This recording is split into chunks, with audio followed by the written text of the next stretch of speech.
আয়নীয় সমযোজী বন্ধন আজকে আমরা শুরু করছি। তাহলে তোমরা দেখো, প্রত্যেকটা ভিডিও আমাদের ডিসক্রিপশনে লিঙ্ক আছে, সেখান থেকে দেখে নাও।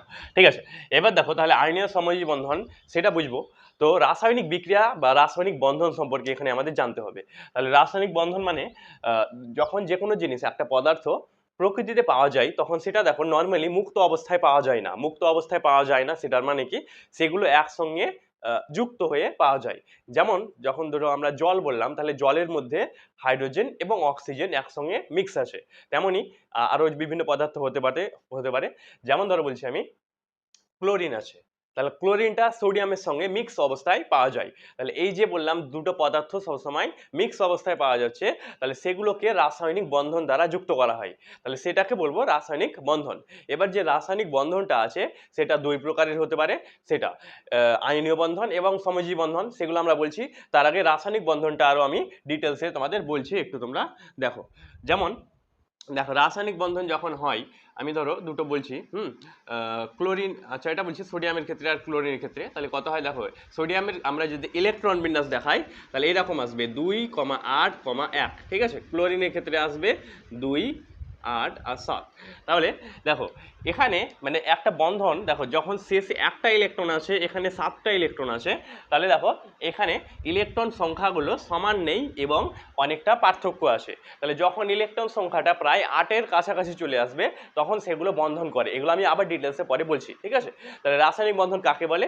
দুই বা ততোধিক পদার্থ যখন নিজেদের মধ্যে কোনো বন্ধনের মাধ্যমে আবর্তিত হয়, তাহলে সেই যে বন্ধন তাকে বলা হয় রাসায়নিক বন্ধন। ঠিক আছে, এবার দেখো এই যে সংজ্ঞাগুলো পরীক্ষায় আসে না, তোমাদের বেসিক মানে মেন বোঝানোর জন্য এগুলো বলা হচ্ছে। তোমরা ভালো কোশ্চেন যেগুলো আসবে আমি সব বলবো পরীক্ষায়। ঠিক আছে, এবার তাহলে বলছি আয়নীয় সমযোজী বন্ধন যে যখন কোনো বন্ধন গঠন করে সেটা। এবার বন্ধনটা 3 ধরনের হতে পারে। মানে এখানে তখন তো তোমাদের বই 2 ধরনের আছে, তাই বলছি, কিন্তু আর এক ধরনের হতে পারে। যেমন একটাকে বলা হয় আয়নীয় বন্ধন, আর একটা সমযোজী, আর একটা অসমযোজী বন্ধন। ঠিক আছে, তাহলে এখানে আমাদের বইয়ে আছে আয়নীয় এবং সমযোজী বন্ধন, এই দুটো জাস্ট আমাদের পড়তে হবে। ঠিক আছে, তাহলে দেখো এবার এগুলো বোঝার আগে তোমাদের দুটো সূত্র এখানে বুঝতে হবে। ঠিক আছে, তারপর আমি বলছি। এবার কি সূত্র আছে, প্রথমটাকে বলা হয় অষ্টক সূত্র। অষ্টক সূত্র মানে কি, দেখো একটা যে কোনো পরমাণু, ধরো মানুষের ক্ষেত্রে ধর যে কোনো জিনিসের মধ্যে সুস্থিত লাভ করার জন্য অনেক কিছুর প্রয়োজন হয়। তেমনি এই যে মৌলগুলো আছে, তাদের সুস্থিত মানে শান্তিতে বা সুস্থিত থাকার জন্য কিছু একটা লাগে। সেটা কি হয় দেখো, এখানে তাদের শেষ কক্ষে 8টি ইলেকট্রন প্রয়োজন হয়। শেষ কক্ষে কয়টি? 8টি ইলেকট্রন প্রয়োজন হয়। তাহলে যদি সবচেয়ে শেষ কক্ষে 8টি ইলেকট্রন না থাকে, তাহলে সেটা নর্মালি সুস্থিত থাকে না, মানে সেটা আনস্টেবল হয়। এবার সেটাকে সুস্থিত করার জন্য সেখানে 8টি ইলেকট্রন প্রয়োজন হয়। তার জন্য দেখো সোডিয়ামটা কি করে, এখানে যে একটা ইলেকট্রন আছে এটা ক্লোরিনটাকে দিয়ে দেই, এটারও দেখো একটা চলে এলো, তাহলে এটারও 8 হয়ে যাবে, আর এটার একটা থাকবে না। তাহলে এইভাবে যখন শেষে দুটোতেই 8টি ইলেকট্রন চলে আসবে, তখন সেটা সুস্থিত হয়ে যাবে, মানে সেটা শান্তিতে থাকতে পারবে। ঠিক আছে, তাহলে এটাকে অষ্টক সূত্র বলা হয়। তাহলে বললাম অষ্টক সূত্র এটা বলা হয়, এটা আমি লিখিয়ে দিচ্ছি, তোমরা এটা লিখবা। ঠিক আছে, তাহলে এবার অষ্টক সূত্র আশা করছি মানে বুঝতে পারলাম। বললাম যে যখন কি হবে, দুটো এভাবে পরমাণুগুলো নিজেদের মধ্যে দেখো কি 8টি ইলেকট্রন করার চেষ্টা করবে, মানে সর্বশেষ কক্ষে 8টি ইলেকট্রন করবে, দিয়ে রাসায়নিক বন্ধন করবে, সেটাকে বলা হবে কি অষ্টক সূত্র। তাহলে লিখো তোমরা, দেখো যে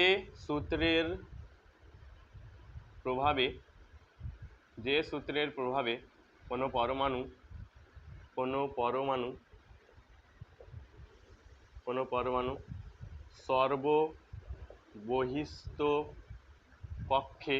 সর্ববহিস্থ কক্ষে 8টি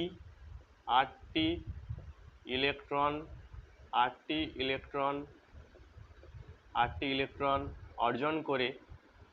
ইলেকট্রন অর্জন করে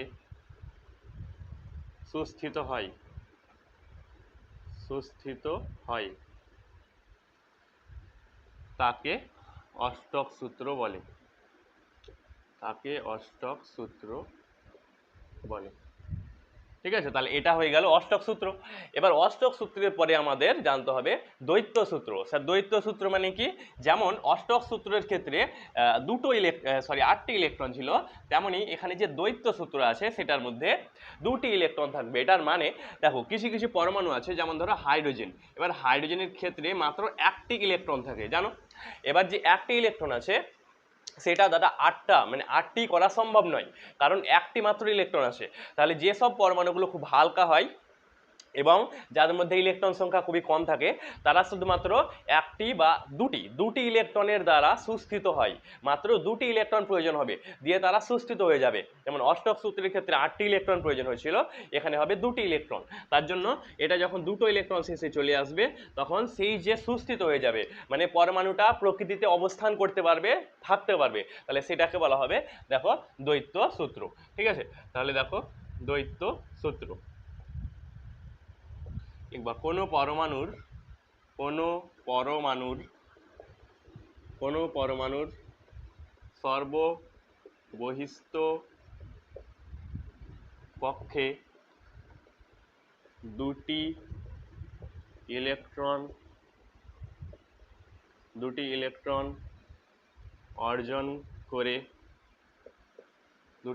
অর্জন করে সুস্থিত হওয়ার সূত্রকে দ্বৈত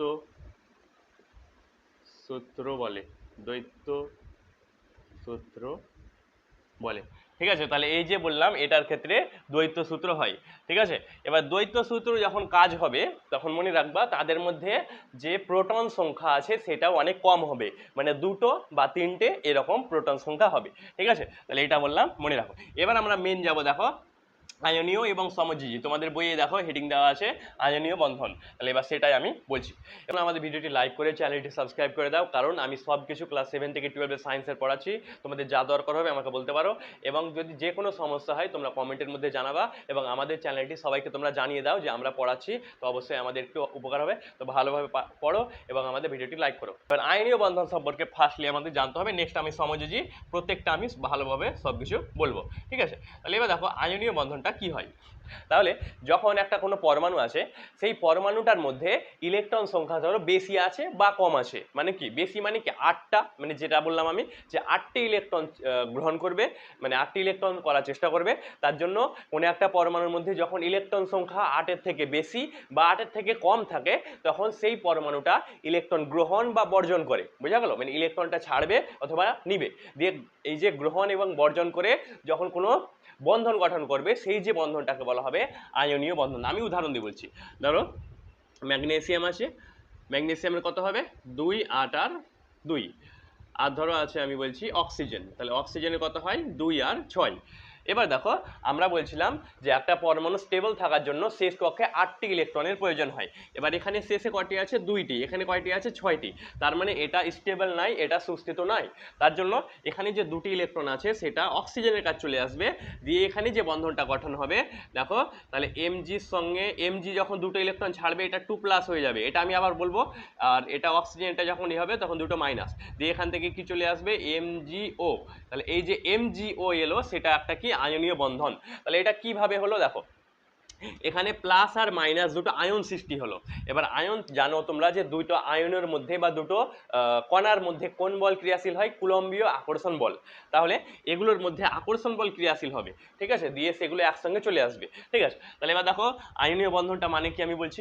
আয়নীয় বন্ধন মানে যখন দুই বা ততোধিক পরমাণু নিজেদের মধ্যে ইলেকট্রন আদান প্রদান করে কুলম্বীয় আকর্ষণ বল দ্বারা যুক্ত হয়, সেই বন্ধনকে বলা হয় আয়নীয় বন্ধন। বুঝা গেল, এটা আয়নীয় বন্ধন। ঠিক আছে, এবার আয়নীয় বন্ধনটা হলো, এবার যদি বলা হয় আয়নীয় যৌগ, মানে বন্ধন আর যৌগের মধ্যে ডিফারেন্স কি।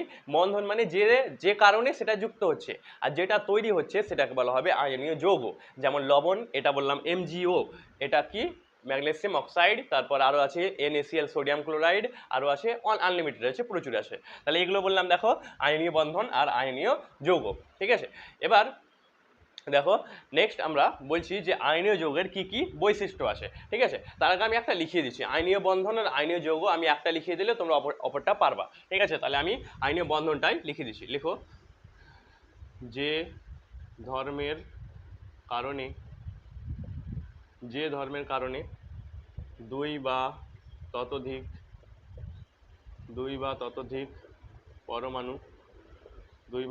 পরমাণু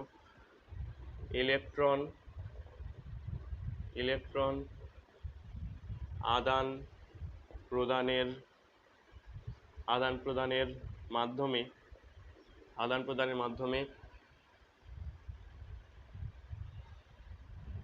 কুলম্বীয়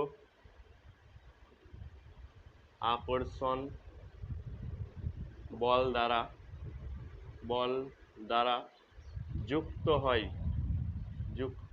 হয় তাকে আয়নীয় বন্ধন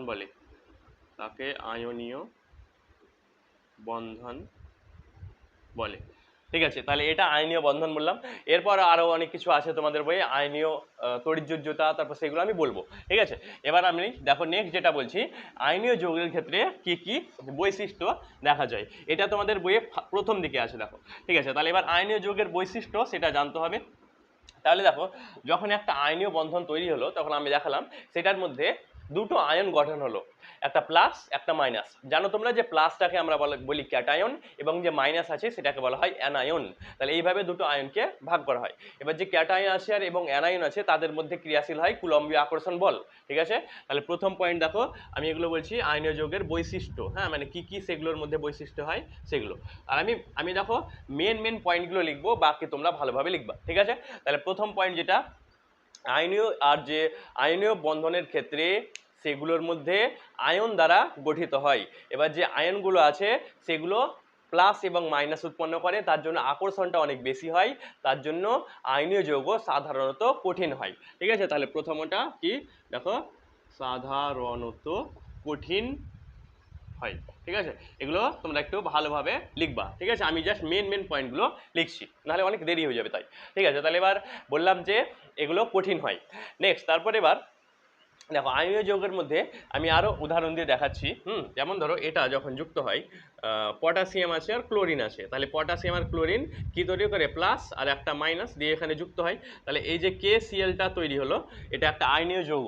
তাহলে এগুলোর মধ্যে আমরা জানি দেখো যে দুটো যে আয়ন তৈরি হলো দিয়ে এগুলো যুক্ত হলো, তার মানে এখানে কোনো স্বতন্ত্র অণু থাকে না। তার মানে কি, এগুলোতে আয়ন দ্বারা গঠিত হয়, যে আয়নের সাহায্যে এগুলো কেলাস তৈরি করে, কয়কাল লয় একা দন্তস্ব, এটা আমি বলবো। কেলাস কি সেটা আরো আছে, শেষ দিকে আছে। ঠিক আছে, তাহলে বলছি দেখো যে আয়নীয় বন্ধন যেটা আছে সেটা সর্বদা কেলাস গঠন করে, সেটা কোনো অণু দ্বারা গঠিত হয় না। ঠিক আছে, তাহলে এটা লিখো 2 নম্বর, স্বতন্ত্র অণু থাকে না, আমি সংক্ষেপে লিখলাম। ঠিক আছে, তাহলে এটা একটা পয়েন্ট তোমরা ভালোভাবে মনে রাখো। এবার যে আয়নীয় যৌগগুলো আছে সেগুলোর মধ্যে ক্যাটায়ন এবং অ্যানায়ন থাকার কারণে সেগুলোর মধ্যে যে আকর্ষণ বলটা খুবই স্ট্রং হয়, মানে তাদের মধ্যে আকর্ষণ বলটা খুবই স্ট্রং, তার জন্য তাদের ক্ষেত্রে দেখো যে গলনাঙ্ক এবং স্ফুটনাঙ্ক অনেক বেশি। ঠিক আছে, অনেক বেশি মানে কি, যেমন লবণের ক্ষেত্রে 801 ডিগ্রি সেলসিয়াস, তাহলে এটা অনেক বেশি কেন, কারণ তাদের মধ্যে যে আকর্ষণ বলটা হয় অনেক বেশি হয়, কারণ সেগুলো আয়ন সৃষ্টি করে দিয়ে যুক্ত হয়। ঠিক আছে, তাহলে 3 নম্বর পয়েন্ট যেটা বললাম, গলনাঙ্ক স্ফুটনাঙ্ক স্ফুটনাঙ্ক এইভাবে দেখালাম যে অনেকটাই বেশি হয়। ঠিক আছে, তাহলে গলনাঙ্ক এবং স্ফুটনাঙ্ক অনেকটা বেশি হয় আয়নীয় যৌগের ক্ষেত্রে। ঠিক আছে, এবার দেখো আয়নীয় যৌগ যখন গঠিত হয় তখন সেগুলো দুটো বললাম সূত্র গঠন করে, একটাকে বলা হবে অষ্টক সূত্র যখন 8টি ইলেকট্রন হবে, আর একটাকে দ্বৈত সূত্র যখন 2টি ইলেকট্রন দ্বারা সেগুলো যুক্ত হবে। ঠিক আছে, এবার কিছু কিছু মৌল আছে যেগুলো অষ্টক সূত্র মানে হয় না ক্রিয়াশীল, সেখানে দ্বৈত সূত্র হতে পারে। ঠিক আছে, তাহলে আয়নীয় যৌগ অষ্টক সূত্র এবং দ্বৈত সূত্র দুটোর ক্ষেত্রেই হতে পারে। ঠিক আছে, তাহলে এই পয়েন্টটা মনে রাখবা যে অষ্টক সূত্র মানে এই যে আয়নীয় যৌগটা অষ্টক সূত্র দ্বৈত সূত্র দুটোর ক্ষেত্রেই হতে পারে। ঠিক আছে, এবার এই যে বৈশিষ্ট্যগুলো হলো, নেক্সট এবার আমরা জানবো দেখো যে যখন আয়নীয় যৌগ তৈরি হয় তখন সেটা মানে অ্যাকচুয়ালি কিভাবে হয়, আমরা একটা দুটা গঠন দিয়ে তোমাদের আমি দেখাচ্ছি। ঠিক আছে, আমি এখন মানে কিভাবে প্রত্যেকটা জিনিস করতে হয়। এবার এই যে এগুলো আছে সেটাকে বলা হয় Luis dot diagram. Luis dot diagram মানে কি, যেখান থেকে তোমরা ছবি মানে আঁকতে পারবা, দিয়ে সেগুলো থেকে অনেক কিছু বোঝা যাবে। ঠিক আছে, এবার সেই ডায়াগ্রামগুলো পরীক্ষায় তোমাদের ডাইরেক্টলি আসতে পারে, তাছাড়া তোমাদের অনেকটাই এখানে দরকার হবে। ঠিক আছে, দেখো আমি বলছি, যেমন আমি প্রথমটা এটা দেখাচ্ছি যে MgCl2, ধরো পরীক্ষায় পড়ে গেল যে এটার ডায়াগ্রাম লুইস ডট ডায়াগ্রাম আঁকো। ঠিক আছে, তাহলে এটা কিভাবে করতে হবে, প্রথমে তোমাদের প্রথম স্টেপ দেখো যে Mg আছে, সেই Mg আর সেটার ইলেকট্রন বিন্যাস, Mg কত হয় 2 8 আর 2। এবার ক্লোরিনের ক্ষেত্রে করতে হবে, তাহলে কত হবে 2 8 আর 7। ঠিক আছে, এটা ফার্স্ট। এবার তোমরা পরপর লিখবা, আমি সাইড বাই সাইড লিখছি কারণ আমার বোর্ডে একটু তখন আঁটবে না, ঠিক আছে। তাহলে এবার দেখো এখানে যে এমজি আছে, এমজি কটা আছে স্যার? একটা। আর সিএল কটাই আছে? দেখো এখানে দুই, একটি দুটি, ঠিক আছে। এবার এখানে দেখো তোমরা ভালোভাবে কিভাবে প্রত্যেকটা জিনিস করছে, এটা খুব ইম্পর্টেন্ট, ঠিক আছে। দেখো তাহলে প্রথমে এমজি যেটা আছে সেটা শেষে কটি ইলেকট্রন আছে? দুটি। তাহলে শেষে দুটি ইলেকট্রন আমরা এইভাবে দুটি দেখালাম। এবার ক্লোরিনের ক্ষেত্রে শেষে কটি আছে? 7টি। তাহলে দেখো 1 2 3 4 5 6 7, আমরা এটাকে ক্রস করে দেখালাম আর এটা ডট, যাতে আমরা বুঝতে পারি কোনটা কার ইলেকট্রন। এবার তারপরে এটাও দেখো 7টি ইলেকট্রন, ক্লোরিনের ক্ষেত্রে দুটো আছে তাই এবার এটাতেও 7টি ইলেকট্রন রাখলাম। এবার দেখো আমরা বললাম যে একটা পরমাণু সুস্থিত হওয়ার জন্য মানে স্টেবল হওয়ার জন্য 8টি ইলেকট্রনের প্রয়োজন হয়। তাহলে এবার এখানে 8টি ইলেকট্রন করার জন্য কি করতে হবে? দেখো এই যে এমজি আছে সেটার মধ্যে দুটো ইলেকট্রন বেশি আছে, দেখো এই যে দুটো ইলেকট্রনটা বেশি আছে এটাকে একটা একটা করে দিয়ে দিলে তো হয়ে যাবে। দুটো আছে, দুটো ক্লোরিনকে একটা একটা করে দেখো এইভাবে তীর চিহ্ন দিয়ে দেখাতে হবে। তাহলে এইভাবে যখন হয়ে গেল, তাহলে এবার দেখো তাহলে এমজিটা ধরো আমি এখানে লিখলাম, তারপর এখানে একটা ক্লোরিন আছে, এখানে একটা ক্লোরিন আছে। এবার ক্লোরিনের আগে কয়টি ছিল? আগে ছিল 7টি, ঠিক আছে, আমি এখানে দেখাচ্ছি। তাহলে দেখো এবার একটি ইলেকট্রন দেখো ডট, মানে একটা ওই ইলেকট্রনগুলো একটা চলে এলো, ঠিক আছে। এবার এটা যখন চলে এলো, জানো তোমরা যখন এইভাবে আয়ন হবে তখন যেটাতে ইলেকট্রন চলে আসে মানে ইলেকট্রন যখন আসবে তখন হয়ে যাবে মাইনাস, কারণ ইলেকট্রনটা নিজে মাইনাস হয় তার জন্য এটা মাইনাস, ঠিক আছে। এবার এখান থেকে দুটো ইলেকট্রন যাবে তার জন্য এটা 2 প্লাস, কারণ ইলেকট্রন যখন বেরিয়ে যাবে তখন সেটা প্লাস, ইলেকট্রন মানে মাইনাস। এবার মাইনাস যখন বেরিয়ে যাবে মাইনাস কমে গেল তার মানে প্লাস হয়ে গেল, ঠিক আছে। তারপর এটাতেও দেখো কয়টি ইলেকট্রন আছে? 2 4 6, একটি, আর এটা দেখো 8। তাহলে এইভাবে হয়ে গেল 8টি, এখানেও কি চলে এলো? মাইনাস। তাহলে এইভাবে গঠন হলো। দিয়ে এখান থেকে দেখো এইভাবে প্লাস মাইনাস আয়নের মাধ্যমে এখানে কি তৈরি হবে? এভাবে আমি তীর চিহ্ন দেখাচ্ছি, MgCl2। তাহলে এইভাবে দেখো MgCl2 তৈরি হলো। তাহলে MgCl2 ম্যাগনেসিয়াম ক্লোরাইডটা এইভাবে গঠিত হয়। এবার এগুলো অনেক তোমাদের প্র্যাকটিস করতে হবে। এটা আমি একটা অষ্টক সূত্রে দেখালাম, এবার একটা দ্বৈত সূত্রে দেখাচ্ছি, তারপর আবার অনেকগুলো প্র্যাকটিস করা হবে, ঠিক আছে। দেখো আমি বলছি নেক্সট, এবার আমরা যেটা বলবো সেটাতে দ্বৈত সূত্র কাজে লাগবে, মানে যেখানে অষ্টক সূত্র থাকবে না, সেটা হবে দেখো LiH, লিথিয়াম হাইড্রেট। তাহলে LiHটা কিভাবে গঠন করব? প্রথমে Li এর ইলেকট্রন বিন্যাস কত? দেখো প্রথমে হবে 2, তারপরে হবে 1, ঠিক আছে। তারপরে হাইড্রোজেনের ক্ষেত্রে শুধুমাত্র কত হয়? 1 হয়। তাহলে এবার দেখো এখানে যে লিথিয়াম আছে সেটা দেখাবো আর হাইড্রোজেনটা সাইডে এইভাবে দেখাবো। এটার শেষে কটি ইলেকট্রন আছে? 1টি, এটারও আছে শেষে 1টি। এবার আমি যেটা বললাম যে দেখো এবার এটার ক্ষেত্রে ইলেকট্রন বেশি আছে, দেখো এখানে দুটো প্রয়োজন, বললাম তো যে দ্বৈত সূত্র মানে যেখানে 8টি ইলেকট্রন থাকবে না সেখানে দুটো ইলেকট্রনের মাধ্যমেই হবে। তাহলে এবার এই একটা ইলেকট্রনটা এখানে চলে আসবে, দিয়ে দেখো এটা এদিকে চলে এলো। তাহলে এবার এই যে Li আছে তোমরা তীর চিহ্ন দেখাবা এইভাবে, তাহলে Liটা কি হয়ে যাবে? Li প্লাস, আমি এটা দেখাচ্ছি, আচ্ছা হ্যাঁ এইভাবে দেখাই। তাহলে Li এর ক্ষেত্রে দেখো এখানটা প্লাস হয়ে যাবে। আর এই যে হাইড্রোজেন আছে, হাইড্রোজেনে ইলেকট্রন চলে গেল, হ্যাঁ তাহলে হাইড্রোজেনটা ইলেকট্রন চলে গেল তার জন্য এইচটা মাইনাস হয়ে গেল। দিয়ে এইভাবে যখন দুটো যুক্ত হয়ে যাবে তখন সেটাতে কি তৈরি হবে? LiH। তাহলে এই যে LiHটা গঠন হলো, দেখো 4টে স্টেপ, 1 2 3 4, তোমরা প্রত্যেকটা 4টে স্টেপেই করবা, ঠিক আছে, কোনো স্টেপ যাতে মিস না যায়। তাহলে এইভাবে কোনো একটা পরমাণুকে এইভাবে একটা লুইস ডট ডায়াগ্রামের মাধ্যমে দেখানো যায়। আজকে লাস্ট একটা টপিক আমি বলছি, দেখো প্রকৃতিতে কিছু কিছু মৌল আছে যেগুলো ডাইরেক্টলি সুস্থিত অবস্থায় পাওয়া যায়। আমি যেটা বলছিলাম যে কিছু কিছু মৌল আছে যেগুলো মানে পাওয়া মানে কি সেগুলো বন্ধন তৈরি করে, আবার কিছু কিছু আছে যারা কোনো বন্ধন তৈরি করে না। যেমন আমরা জানি আর্গনের ক্ষেত্রে আমরা ওই চ্যাপ্টারে পড়েছিলাম পর্যায় সারণীতে 2 8 আর শেষে 8। এবার দেখো এটার অলরেডি শেষে 8টি ইলেকট্রন আছে, তার জন্য এরা কোনো বন্ধনে অংশগ্রহণ করবে না, কারণ যদি বন্ধনে অংশগ্রহণ করে তাহলে 8টি ইলেকট্রন থেকে কমাতে হবে, সেটা তো হবে না। তাহলে এবার যে 8টি ইলেকট্রন আছে সেটাই অলওয়েজ থাকবে, তার জন্য সেই ক্ষেত্রে কোনো আদান প্রদান ইলেকট্রনের হবে না, তার জন্য এগুলো কোনো বন্ধন করে না, কোনো বন্ধন গঠন করে না। এগুলোকে কি বলা হয়? নোবেল গ্যাস বা নোবেল মৌল, ঠিক আছে। তো তোমরা এটা লিখে নাও, লেখো যে সব মৌল সর্ববহিস্থ সর্ববহিস্থ